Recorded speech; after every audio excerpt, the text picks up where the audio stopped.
Lei Paulo Gustavo, Ministério da Cultura, Governo Federal. As letras brancas sobre fundo preto.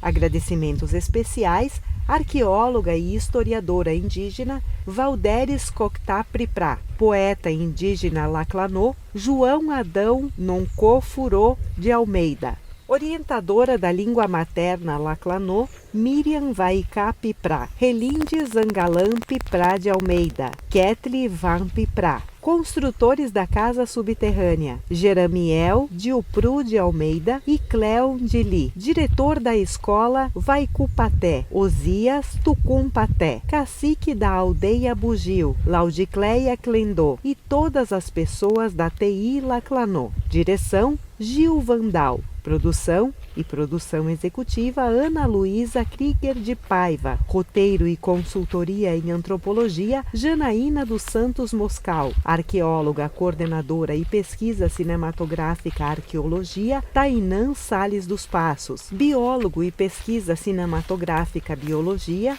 Luan Sales Passos. Arqueólogo e professor Igor Schmitz. Elenco Janaína dos Santos Moscal, Lucas Henrique de Lima dos Reis, Giovanni de Oliveira Nascimento. Narração Catarina Redante Bazia. Animação e ilustração Maria Giovana Domingues. Cinegrafista e assistente de direção Weiler Ornelas.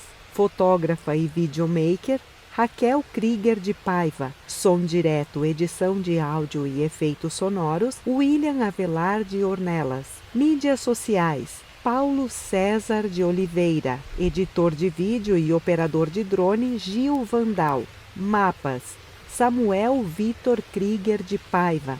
Agradecimento especial à produtora Nós por Nós. A imagem da passarela de Araucária, onde o nome da cidade está em grandes letras azuis. A cidade de Araucária comemora esse ano 134 anos. Imagens aéreas da praça. Mas será que é só isso? E se Araucária tiver uma história muito mais antiga? Será que esquecemos de partes importantes dessa história? O trem em movimento e o ônibus na via asfaltada. Sobre a imagem surge o título do filme. Marco Zero é indígena e o futuro também. Dois jovens sentados lado a lado no ônibus. Usam fones de ouvido. Ele não sabe, ele nunca sonhou. E aqui é Titiquera e a guerra começou. Levanta guerreiro, estamos em guerra. Titiquera, Titiquera, Titiquera. Levanta guerreiro, estamos em guerra. Titiquera, Titiquera, Titiquera. Levanta guerreiro, estamos em guerra. Titiquera, O Titiquera. ônibus para no campo e os jovens descem. Estamos em guerra. Um deles tira o tênis.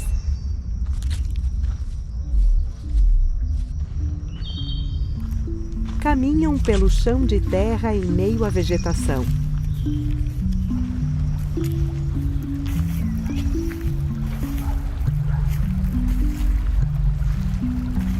Param à margem de um grande rio e contemplam a paisagem.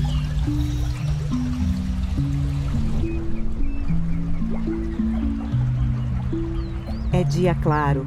O céu azul se reflete sobre as águas do rio. Sobre a imagem em letras amarelo escuro, será que a arqueologia pode nos ajudar a entender parte dessa história que parece esquecida? Desenho de uma araucária. O sol na altura da copa da árvore. A noite se faz, o céu azul escuro, a lua cheia e as estrelas. Tainã Sales dos Passos, arqueóloga. A arqueologia, ela é o estudo da cultura material para que a gente possa entender como é que as sociedades, tanto as de hoje, que são as nossas sociedades contemporâneas, Ela está ao quanto ar as sociedades livre. pretéritas, que são as sociedades do passado, como é que essas sociedades se organizam. Então, a partir daquilo que aquela comunidade ela vai produzir, os seus objetos, os seus materiais, e também das modificações que ela faz no ambiente que ela está, Acervo a gente vai CEPA, tentar entender como o é que essa FPR. sociedade, né, para que ela fazia esses materiais, quais os objetivos, como é que ela se organizava culturalmente, economicamente e socialmente. E a partir disso, entender um pouco mais sobre nós mesmos, sobre o nosso passado e sobre as nossas histórias. Objetos em A pedras e arqueologia, cerâmicas. então, ela nos ajuda a construir a nossa identidade, né? Tanto hoje, quanto na sociedade contemporânea, quanto também a nossa identidade a partir do nosso passado. E isso é importante porque a partir dessas histórias, né, dessas identidades, dessas culturas que a gente vai entendendo, que a gente vai se entendendo, é como a gente consegue estabelecer novas soluções, ou então não tão novas assim, né? Soluções que já existiam também, ou adaptar soluções para o nosso futuro. Porque a intenção, né, a intencionalidade da sociedade, né, de nós como seres humanos, não é apenas sobreviver ao ambiente que a gente está, mas é viver e poder usufruir desse ambiente da melhor maneira Desenho possível. de 2 carrinhos que se Para deslocam entender sobre um a mapa. história dos povos indígenas, fomos até Santa Catarina para conversar com a primeira arqueóloga indígena do sul do Brasil. Então, meu nome é Valdéres Coctapriprá, eu sou historiadora e arqueóloga Ao ar indígena. livre, à frente de uma Sou casa a primeira arqueóloga subterrânea. aqui no sul do Brasil, arqueóloga indígena, né? E sou do povo Laclanochloclen. A minha história com a arqueologia começa quando eu vou para a Universidade Federal de Santa Catarina, onde eu vou fazer o curso de licenciatura intercultural. E lá eu tenho uma aula chamada, uma disciplina, né, que foi Introdução à Arqueologia. E quando eu vi a forma que a professora vinha trazendo, abordando os assuntos, eu comecei a perceber que toda a minha história poderia ser contada através da arqueologia. Quando eu me formei em 2015, antes da minha formação, eu fiz o resgate da nossa bebida tradicional, já com ênfase na arqueologia, porque traz muitos elementos culturais que fazem parte da arqueologia. João Adão, poeta indígena. Saudade dos indígenas, sentados no chão, em volta do fogo, comendo pinhão. Ele segura um livro aberto nas Saudade mãos. dos cânticos que Cuiã cantava e toda a tribo alegres dançavam. Saudade da mata por onde andavam. Saudade da caça que a todos tratavam. Saudade do mon que os indígenas bebiam. Saudade das festas, tudo era alegria.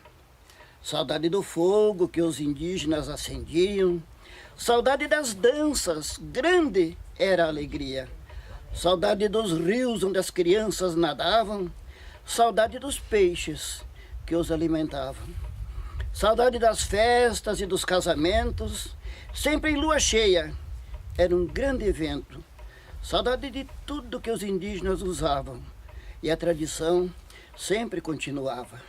Saudade da terra que foi invadida, saudade da mata que foi destruída, saudade da relva que o fogo queimou, saudade de tudo o que o tempo apagou. Saudade do ouro e do pau-brasil, saudade de tudo o que daqui sumiu, saudade dos indígenas que o imigrante matou, com esta saudade para o túmulo eu vou. Então, comecei a cursar, fazer um mestrado em História, com ênfase em etnohistória, história indígena e arqueologia. Imagens da mata. Aí, quando eu retorno para a terra indígena, eu pergunto pro meu povo, assim, pros anciões, pergunto para eles assim, para as anciãs, o que vocês querem que eu conte no mestrado, nesse trabalho que eu vou desenvolver? E eles falam dos locais de acampamento, dos locais que eles não podiam mais ir. E daí eu fiquei pensando, eu vou fazer esse levantamento e vou começar a registrar dentro da terra indígena. Então esse foi o meu o trabalho que eu fiz no mestrado. Então foi fazer esses levantamentos e mapeamento, levando os anciões e contando essa história. E aí eu consigo descobrir várias histórias, dentre elas as casas subterrâneas, né, as estruturas subterrâneas. E é um trabalho assim que eu também começo a pesquisar com os nossos anciões, como era feito, de que forma era feito. Mas como os anciões são muito mais recentes, eles não têm essa memória. Ela entra Então, na casa de telhado aparente. Pesquisas. E numa das pesquisas, então, aí meus irmãos também se envolvem, né? Que os trabalhos que eu desenvolvo, eu trago muito eles para ouvir as histórias, principalmente dos anciões, dos sábios, dos professores, para que entendam, né, da onde que nós viemos, quem somos nós, dentro dessa história. E aí assim entra a arqueologia, e eu faço mais arqueologia da paisagem, Aí quando meu irmão disse para mim que através do relato de um ancião e também através da minha própria pesquisa, ele disse que ele consegue construir uma casa subterrânea.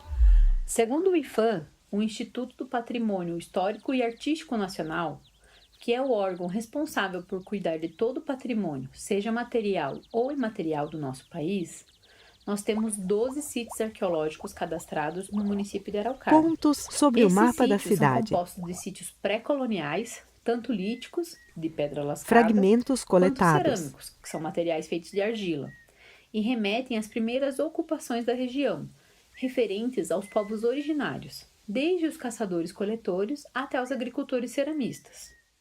Temos também sítios de contato, que têm materialidades associadas às primeiras interações entre os povos indígenas e os primeiros colonizadores europeus. E os sítios históricos, que têm a materialidade associada ao colonizador e imigrante europeu e fazem referência às construções das vilas e à formação da cidade de Araucária, como a gente Luan conhece hoje. Salles Passos, Para a biólogo. gente entender como se deram as interações das populações pretéritas, aqui onde a gente considera, né, o município de Araucária atualmente, a gente tem que considerar que o meio biótico ele não é algo estático. Letreiro na Ele é tela. algo que vai se modificando e ele é transformado ao longo do tempo. Então a gente tem que pensar que essas interações elas são complexas e ocorreram também ao longo de um período muito grande de tempo, né, cerca de milhares de anos. Então quando a gente considera, por exemplo, aqui o território de Araucária, né, ao longo do tempo, ela passou por grandes transformações, tanto ambientais quanto climáticas. Então quando a gente pensa há 11 mil anos atrás, quando dá o início do Holoceno, que é a época geológica que a gente ainda vive, é o fim, ele é marcado pelo fim de uma última era glacial. Então o clima ali, ele é seco e muito frio. E a principal vegetação que dominava nessa região aqui, onde é Araucária, né, Curitiba, aqui na região, eram formações de campo, formações campestres, que são dominadas por vegetação aberta, por espécies herbáceas e arbustivas com poucas ou quase nenhuma árvore, por exemplo. Só que ao longo desse período, então ao longo desses 11 mil anos até o presente, o clima ele foi se tornando um pouco mais quente e mais úmido, favorecendo então a invasão da floresta, que é uma invasão natural, Vista aérea da ocorrendo há milhares de paisagem. anos, sobre esses campos. E hoje a gente tem, né, ou tinha, né, até a destruição de quase todo esse habitat, esse ambiente, a gente tinha essas formações florestais entremeadas por campos. Essa era denominada, então essa vegetação era denominada como os campos de Curitiba.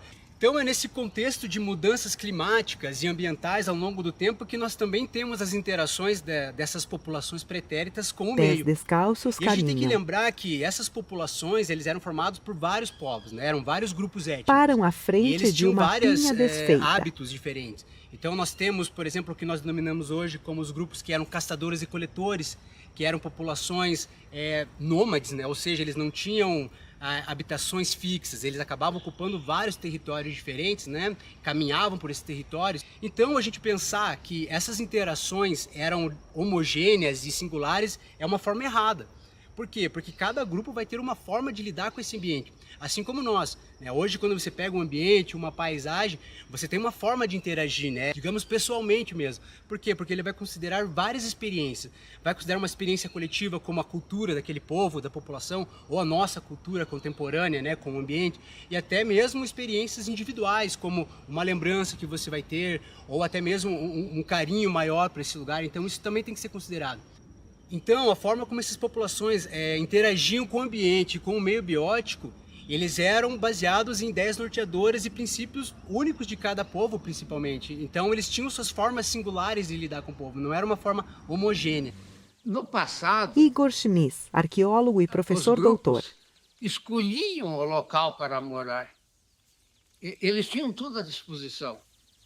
Então, eles se instalavam onde havia água, em quantidade necessária, na quantidade necessária, fontes alimentares. Um pinheiro visto de Aqui baixo. nós temos o pinheiro como um principal fornecedor de alimento para eles, fora outros frutos que ocorrem na floresta. Caça, eventualmente pesca. Então, eles elegem aquele lugar para se instalar. E mesmo que mudem, um outro grupo, depois de décadas, volta e, coincidentemente, se instala naquele mesmo local. Nós encontramos na região de Mandirituba. Imagens aéreas de Araucária. Que é próximo de Araucária. Várias casas subterrâneas e aterros funerários também. Quando nós estávamos fazendo o trabalho de salvamento do aterro sanitário, Mandirituba, pessoas vieram me falar que ali, onde hoje tem uma praça em Araucária, perto do Rio Iguaçu, havia casa subterrânea que foi entulhada com as obras que aconteceram. Desenho alusivo. São grandes depressões circulares que originalmente tinham mais de 3 metros de profundidade e eram cobertas... Imagem da casa na palha, aldeia.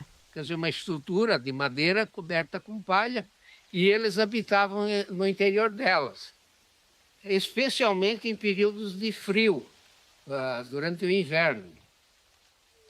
Aqui, que nós temos nessa região mais centralizada por Araucária, Mandirituba, elas começam a se manifestar no ano 1000, mais ou menos, 1000 depois de Cristo, e vão até 1490 depois de Cristo. Veja, um período grande de ocupações. Em 2 sítios dessa área que eu estou mencionando, nós encontramos superposições de ocupação. Quer dizer, o grupo se instalou numa época, saiu, mudou e voltou numa outra época. E, coincidentemente, se instalou no mesmo lugar. Então, nós temos praticamente 300 anos entre a ocupação mais antiga e a mais recente. Quer dizer, 1490 é véspera da chegada dos europeus na América. Então, acho que de maneira convencional, acho que todo mundo, quando tenta associar essas populações pretéritas à interação com a fauna, com os animais, nós pensamos primeiramente como um recurso alimentício, né? Então, na dieta. E isso vai estar associado muito à caça e à pesca, que era muito praticado, tanto por esses grupos que eram mais nômades, quanto os seminômades. E esses animais, além do alimento em si, né, fazer parte da dieta, ele também forneciam outros subprodutos que poderiam ser utilizados para uma infinidade de atividades. Por exemplo, pele, osso, penas, que poderiam ser para outras ferramentas, né, que poderiam ser utilizadas, além de vestimentas ou adornos, até mesmo para cerimônias ritualísticas, né? Então, quando a gente associa esses animais à caça, a gente pode considerar várias espécies de mamíferos, né? Os animais com pelos. Imagem noturna de um mamíferos veado. que existem aqui ainda, alguns cervídeos, existem em Araucária, né? São os veados, capivara. Uma capivara sob o sol. Outros animais que poderiam ser caçados são as aves, que existem várias espécies de aves também. Répteis, como o próprio lagarto, o teiu, alguns quelônios, né? Que são os cágados, que com certeza habitavam os rios, e ainda em alguns lugares eles podem ser encontrados em Araucária. E pensando também nesses ambientes semiaquáticos, né, ou aquáticos, tem também uma variedade de espécies de peixes. E isso pode ser visto em diversos vestígios arqueológicos, como pinturas rupestres que representam formatos de animais. Além disso, os zoólitos, que são rochas esculpidas na forma de animais, que possivelmente também era utilizado para alguma cerimônia, ou com algum significado, né? Talvez um presente, não sei, né? Também esculturas feitas de cerâmica, que eram também produzidas no formato de animais. Então tudo isso tem um valor simbólico que mostra a importância da fauna para esses povos também. Além disso, também há os grafismos, né? Tem o seu significado. Sequência de desenhos de uma paisagem de Campo Limpo. A noite se faz, o dia chega, o tempo passa e um pequeno broto surge. O dia vai, a noite vem, o tempo passa e o brotinho se transforma numa frondosa araucária. Quando a gente considera as plantas, elas sem dúvidas foram fundamentais para esses povos, né? Basta a gente pensar na nossa sociedade contemporânea, né? A nossa alimentação mesmo, ela é majoritariamente baseada em espécies vegetais. Então as plantas, elas são muito importantes, né, para a ocupação humana e até mesmo para a manutenção da biodiversidade. Então, tentando recriar esse cenário ambiental, a gente pode ver que as plantas, né, as diversas espécies que estavam aqui e ainda continuam aqui, elas tinham importância tanto como alimento direto ou como combustível, né, para o fogo, por exemplo, para cozimento de alimentos, defumação, para produção de cerâmica. Além disso, também para a produção de cinzas para outras finalidades. Além disso, também elas poderiam ser utilizadas como em cerimônias ritualísticas ou culturais também, né? Além de terapêuticos. E muito dessas informações, infelizmente, a gente se perdeu, tanto pelo genocídio desses povos, né? Quanto pela conveniência que nós tivemos, a nossa sociedade contemporânea, em reduzir o nosso contato com esses povos e também com a natureza em si, né? Então a gente perdeu muita informação em todo esse processo. Nesse contexto de alimentação também, nós temos aqui em Araucária dezenas de espécies frutíferas, por exemplo, que fornecem frutos, né, ao longo de diversas estações no ano, que poderiam ter sido utilizadas, como as plantas em destaque. A viroba, ariticum, são espécies que ainda ocorrem aqui, né? E tem tantas outras que já não ocorrem mais, principalmente pela degradação do hábitat, né, dessas florestas. Além disso, a gente também pode considerar outros usos, como por exemplo as palmeiras nativas que nós temos aqui na cidade de Araucária, como o butiá, o jerivá, que tanto os seus frutos são comestíveis, quanto as suas folhas elas poderiam ser utilizadas como cobertura para abrigos ou construções, como mostram vários trabalhos etnográficos. E também as diversas espécies de taquaras, que elas poderiam ser utilizadas para cestaria ou para armadilha, né, tanto de caça e pesca, que também foram muito importantes para esses povos, que são utilizadas até hoje por populações indígenas contemporâneas. Outra interação muito importante desses povos com a flora foi o desenvolvimento de técnicas de agricultura. Então a agricultura ela surge há milhares de anos atrás em diversos lugares do mundo de forma paralelas, então uma talvez não tenha influenciado a outra. E dentro dessas espécies vegetais uma merece grande destaque, que é a araucária, né? A araucária ela é uma espécie de pinheiro, então ela não vai produzir flor e nem fruto, mas ela vai produzir uma semente muito nutritiva. Foco que é o na pinhão. semente do pinhão. O pinhão, então, ela é uma semente que tem um imenso valor energético, então ela produz muito carboidrato. Então, nutricionalmente, ele é muito rico, porque ele vai ter muitos nutrientes como magnésio, cálcio, além de tantas vitaminas que são essenciais para a manutenção do organismo. E, além disso, ela apresenta uma quantidade de fibra muito grande, até mais do que a castanha de caju ou castanha do Pará. E isso, né, dá uma sensação de saciedade com a menor quantidade de pinhão consumido, por exemplo, o que é muito interessante. Outra característica que destaca a importância da araucária aqui para os povos pretéritos é a gente saber que ela vai produzir suas sementes no inverno. Então, quando há pouco recurso disponível, né, a araucária vai estar disponibilizando ali o pinhão que vai ser coletado por esses povos. Além disso, né, essas regiões onde tem maior densamento de indivíduos de araucária, eles também se tornam locais de caça, porque essas sementes elas vão ser predadas por outros animais. Então, eles também poderiam utilizar essas áreas como local de caça. E essa disponibilidade do pinhão aqui nessa região é apontada como uma das causas da chegada desses povos vindo de diferentes locais do Brasil, né, ou até mesmo da América do Sul. E essa forte relação, então, dos povos pretéritos com a araucária, ele não se baseava somente na dieta, né, a partir do pinhão. Uma floresta Mas com eles tinham muitas também na araucárias uma vistas associação do muito alto. forte com simbolismo e espiritualidade. Com rituais e cerimônias onde a araucária ele acaba se tornando o elemento central nessas manifestações culturais. Então a floresta como nós temos hoje possivelmente pode ter uma origem antropogênica, como a gente vê em outras feições florestais, por exemplo, na Amazônia ou até mesmo em Cerrado. O que mostra então a interação desses povos, né, com a floresta. O desenho de uma flecha cruza da esquerda para a direita. Aqui que eu começo a enxergar a arqueologia como uma ferramenta muito importante para contar a história do meu povo, né? Porque ela vai, através dos trabalhos que eu desenvolvo, eu vou buscar esses lugares de memória do povo Laclanon, aonde são os lugares onde eles faziam os rituais de perfuração de lábios, né, dos meninos, o ritual onde fazia-se a marca na perna esquerda da menina, então, e os locais de casamento, os locais dos rituais onde a criança era feita a inserção dela dentro da própria comunidade, do povo, né? Então, esses lugares para mim são os lugares muito importantes, porque eles trazem essas histórias. E quando eu trago os anciões para contar as histórias, eles lembram dessas histórias do passado. Então é aí que eu começo a perguntar para eles aonde era feita tal coisa. E eles começam a me dizer a importância daquele lugar, né? Porque os rituais, muita gente pensava que era feito dentro do acampamento. Mas não, ele não era feito dentro do acampamento, ele era feito retirado do acampamento, né?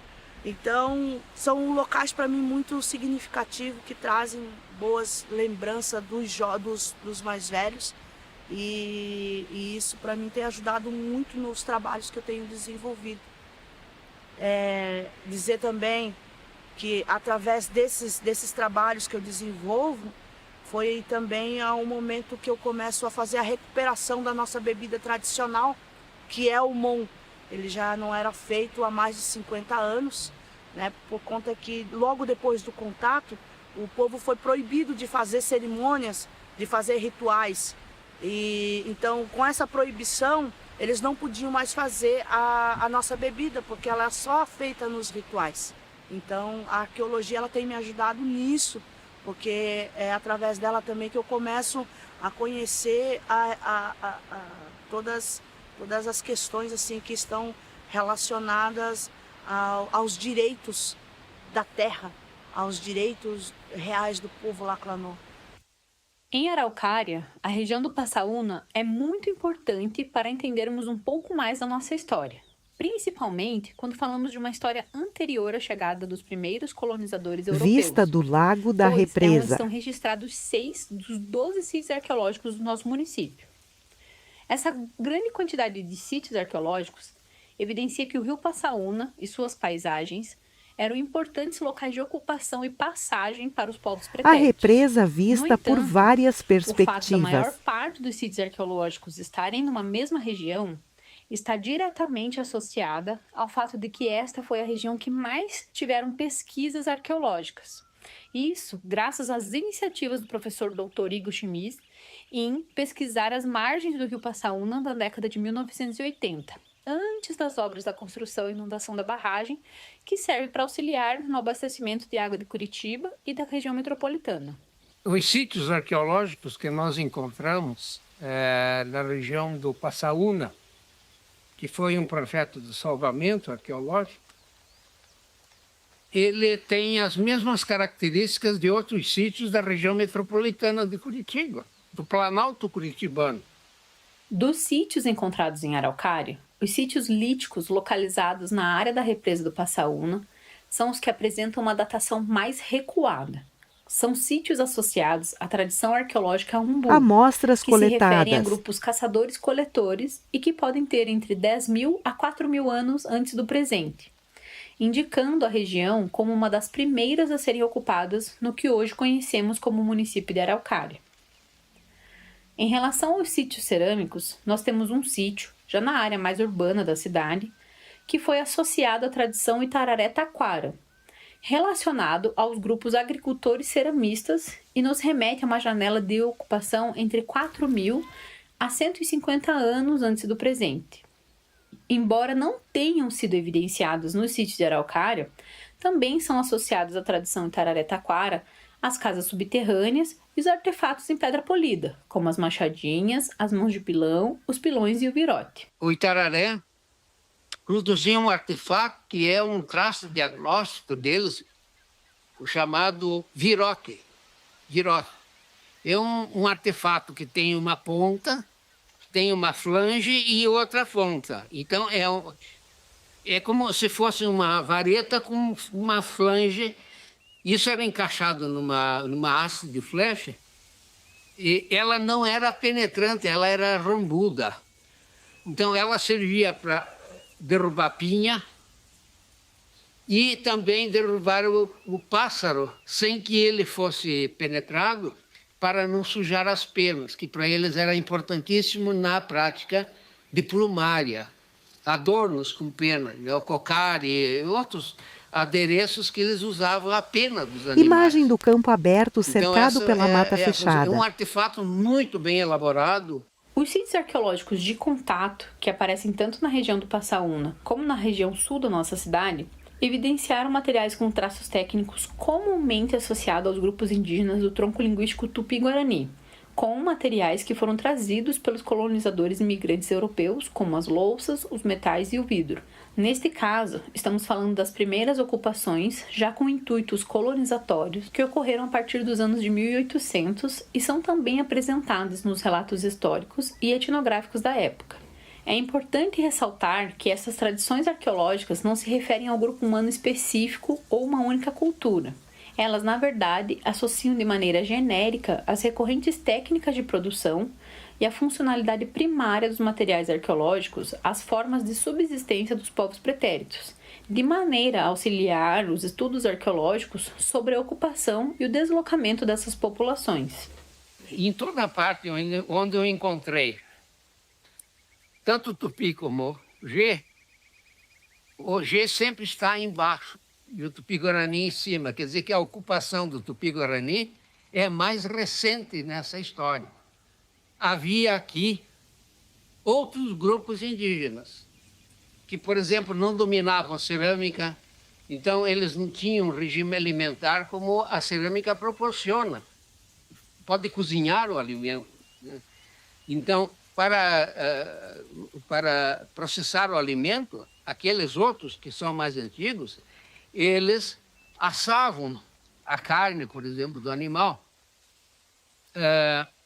Então, na arqueologia, nós identificamos vários desses grupos que nós denominamos genericamente de caçadores-coletores. Quer dizer, eram grupos que quase não produziam alimentos. Eles viviam em função daquilo que a natureza oferecia. Já os dois grupos mais recentes, o G e o Tupi, eles, além do que a natureza fornecia, eles produziam alimentos. Eram agricultores, usavam aquele sistema de associação de plantas, né? Porque nós sabemos hoje que algumas plantas segregam alguma substância que afastam as pragas que vão atacar aquelas plantas, mas auxilia as outras. Então é uma plantação associada, com vários. Não é como a nossa, que é a monocultura, que a gente olha aquela vastidão de soja ou vastidão de milho, que é muito sujeita à praga, né? Por isso o uso excessivo de pesticidas para combater as pragas.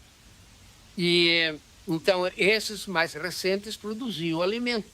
Os anteriores só dependiam daquilo que a natureza lhes oferecia. Então nós vemos aí duas situações.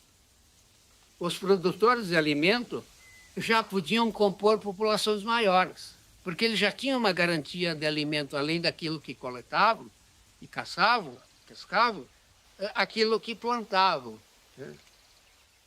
Como os caçadores-coletores já tinham uma restrição de fonte alimentar, os grupos eram menores e se movimentavam com mais rapidez, porque o ambiente esgota. Imagem noturna de uma paca. A caça continuada esgota e animais que não são caçados se afugentam, então eles tinham que procurar outro local. Então, as evidências mais antigas que nós temos desses caçadores-coletores no Paraná é em torno de 12.500 anos. 12.500. Isso significa que eles estavam habitando aqui quando o clima começa a se aquecer. Depois de uma glaciação, um período de resfriamento muito intenso, né? Então eles começaram a ocupar, geralmente se aproximavam de áreas onde havia florestas, que são as encostas das montanhas, os vales fluviais. Ali havia umidade e que faltava nas partes mais espaços, como os campos gerais. Imagens aéreas das montanhas cobertas de vegetação. Então nós temos vários grupos que se instalaram no Paraná com essas características, mas eles são diferenciados na maneira de produzir os seus artefatos. Alguns usavam flechas, pontas de lanças, com ponta de pedra, de lascada. Acervo da universidade. Não usavam isso, mas provavelmente usavam outras coisas, como ponta, né? Nós temos um Paraná e um Brasil sendo ocupado constantemente por grupos humanos que se instalam para explorar o ambiente. Como nós viemos depois. O que o arqueólogo está tentando entender agora é como era a estrutura social desses grupos, quer dizer, refinar aquele conhecimento. Nós temos um material que é escavado e analisado, que dá as características do grupo. Felizmente, cada grupo produzia de uma maneira as coisas, senão o arqueólogo não teria como estabelecer as diferenças de um para outro, né? Mas a maneira como eles dispunham no espaço, as atividades, nós entendemos alguma coisa da organização social deles também. E muito auxiliado pelo conhecimento que se tem pela etnografia daquelas populações mais antigas que foram visitadas por viajantes no século XIX, por exemplo, e que estudavam como era a organização social deles. Se nós olharmos o mapa do Paraná, vamos ficar só no Paraná, inclusive essa região aqui, e verificarmos os nomes das cidades, os nomes dos acidentes geográficos, rios, montanhas, a vegetação, nós vamos ver os nomes indígenas que estão Uma ali. linha azul se forma sobre o desenho de um Iguaçu mapa. A etimologia é indígena. É água, rio. Iguaçu é grande, né? E assim, Paranapanema e outros. Antes da Araucária ser Araucária, como é que era? Tindicuera. O que significa Tindicuera? Onde havia muito índio tingui. Tingui é Tupi-Guarani. E assim por diante, Curitiba. Curitiba é uma denominação de origem indígena. Piraquara, e assim por diante. E hoje, o meu trabalho que eu desenvolvo é um trabalho muito colaborativo assim, com o meu próprio povo. É uma arqueologia indígena que eu desenvolvo, né? Trazendo as nossas histórias, buscando a história. Miriam vai Que captar. eu oriento os professores, né, para estar trabalhando mais com as cantigas, né, que eu traduzo do português para Ela está ao ar a língua livre. materna Lacanoxoclém, e músicas também, né, músicas que eu traduzo, cantigas, e também fizemos assim com os cantos tradicionais. Então, através dessas cantigas e músicas traduzidas, né, o aprendizado das crianças na língua é melhor, porque ali eles tanto falam, né, porque quem não fala o Lacanoxoclém aprende a fala, né, e a escrita. Quem já fala a língua materna, então ele aprende a escrita. Alfabetiza a criança através daquele texto na língua materna Lacanô. Então agora eu vou cantar a musiquinha da borboleta em Lacanoxoclém. Move os braços. Tutot cachi de canha, embadimo, goilongzinha, poti de pantocó, cona cuclelezininha, to chacanglu. Esse é da borboletinha. Em 1914 é que a pacificação aconteceu. No dia de 22 de setembro é que o índio Camãe e Couvi se renderam, trazendo todo o povo, e a pacificação aconteceu. Não querendo mais ver sangue de seus patrícios a correr, cansado de tantas lutas para a terra defender, pois vinha sendo invadida numa batalha infernal. Morriam indígenas todos os dias como se fossem animais. Na praça, em Blumenau, era um cenário de horror, onde eram contadas as orelhas dos indígenas mortos sem temor, pelos bugreiros malditos, homens maus e sem amor. Lembrando das mulheres grávidas, dilaceradas com facão, entre gritos, agonia, clamavam por compaixão. E o corpo delas tombava e o feto caía no chão. Na história catarina, tu terá confirmação. Hoje, o sangue inocente clama por retratação. Se é que existe justiça, vamos usá-la. Por que não? Hoje não é espingarda, trabuco, facão que fere os nativos da terra, indígenas desta nação, mas são os engravatados com as suas canetas na mão. A bela e Santa Catarina, que muitos persistem em falar, está regada de sangue dos indígenas deste lugar. Xoclém, cangangues e guaranis, bravos guerreiros a lutar, perseguidos por bugreiro, muitos vieram tombar. Assim surgiu a história que hoje, ouvindo, você está. Relembrando aquele dia, no peito sinto uma paixão. Em vez de eles serem libertos, entraram na escravidão. A terra ficou pequena, acabou a caça, o pinhão, as margens dos rios eles andam.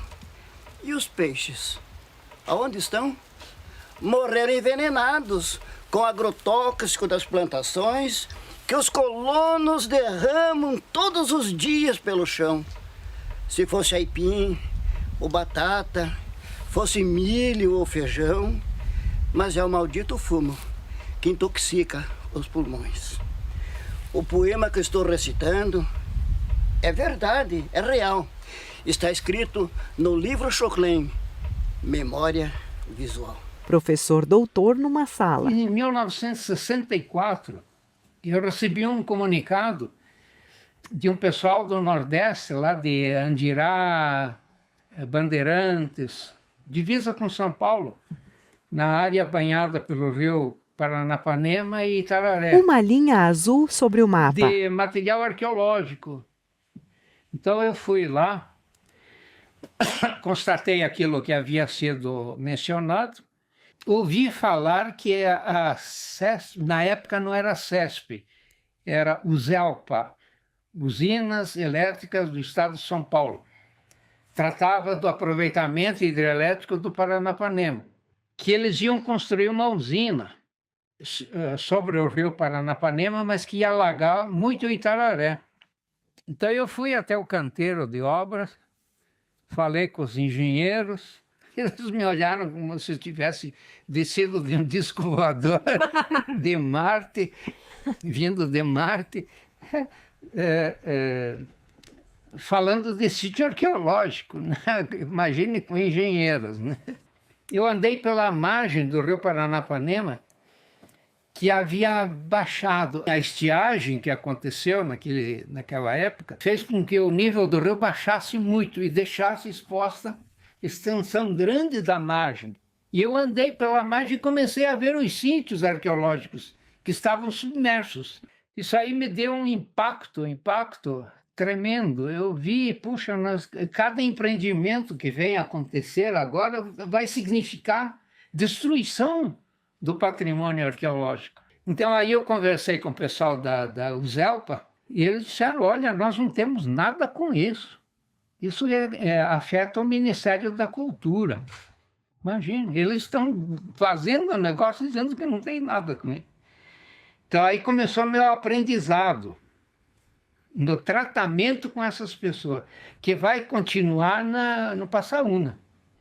Aí eu comecei a ouvir referências a um reservatório que a Sanepar ia construir no rio Passaúna, pegando então o rio Passaúna, que faz divisa entre Curitiba, Araucária e Campo Largo. E entrei em contato com a Sanepar. Então, quando eu comecei a conversa com o pessoal da Sanepar, o mesmo comportamento dos engenheiros do primeira tentativa de salvamento arqueológico na hidrelétrica. O pessoal não sabia como é que a gente vai encaixar isso nesse nosso trabalho. E eu notei que seria muito difícil a realização. Chegou um momento que eu, falando com um dos administradores, eu disse, olha, eu vou realizar esse trabalho, nem que eu tenha que pedir esmola na Rua 15. Mas eu continuei insistindo. Esse assunto estava sendo tratado pela Secretaria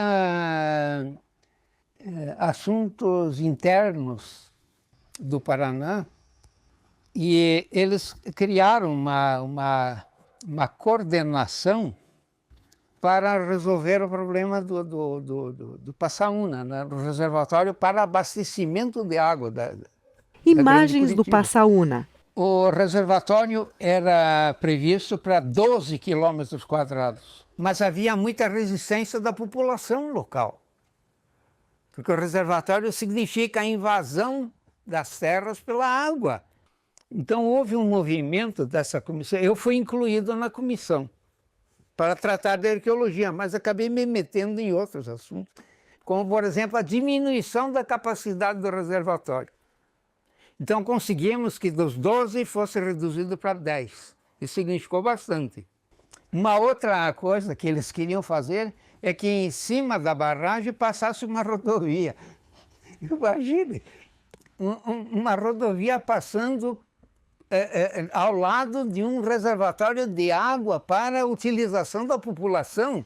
Então foi anulado. Aí surge um outro problema. Eles iam ajudar de alguma maneira a realização do trabalho, mas não de forma suficiente. Havia uma outra dificuldade. Pessoal para trabalhar na área. Pessoal que tivesse um conhecimento, não precisava ser muito aprofundado, mas que soubesse trabalhar na área. Aí eu conversei com a Eletrosul, que estava planejando a construção da usina hidrelétrica de Ilha Grande, no Rio Paraná. E eu fiz uma proposta para eles. Vocês financiam um curso de especialização na universidade para que eu possa usar esse pessoal no projeto Passaúna e depois no projeto Ilha Grande? Então eles deram recursos que aí foram suficientes para atender ao trabalho no Passaúna. Aí o centro se uniu com o departamento de antropologia e criamos um curso de especialização que levou esses alunos, primeiro a aula teórica, depois a aula prática em campo. Eles foram a campo, quer dizer, eu também fui a campo, né, e trabalhamos percorrendo as margens, aí entrando em contato com aquela população, escutando muita queixa, né, enfim.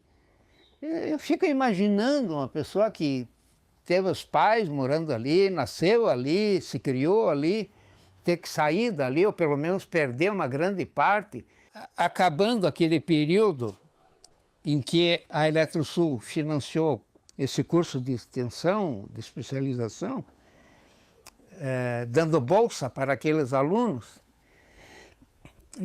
mas faltou um pedaço ainda do Passaúna para ser pesquisado. Só a equipe da universidade mesmo continuou ali, então nós fomos a campo e completamos o trabalho. Ao todo localizamos 15 sítios, 2 aqui em Curitiba, mais outros, vamos dizer assim, meio a meio, em Campo Largo e Araucária. Em letras amarelas, sobre fundo preto. O Marco Zero é indígena. E o futuro também. Em letras brancas, sobre fundo preto, surgem os créditos. Música, Sempre em Frente. Banda, Buda Bong. Agradecimentos mais que especiais. Jandaíra dos Santos Moscal. Jéssica Candal. Ana Paula Frazão, Joana Dark Nascimento Salles, trabalhadores e trabalhadoras do CEPA-UFPR, Arquivo Público da Prefeitura de Araucária, Museu Tingui, SMCT, SMED, IFAM. Seguem os demais agradecimentos. Agradecimentos especiais à nossa família, amigos e amigas. Contigo a sorte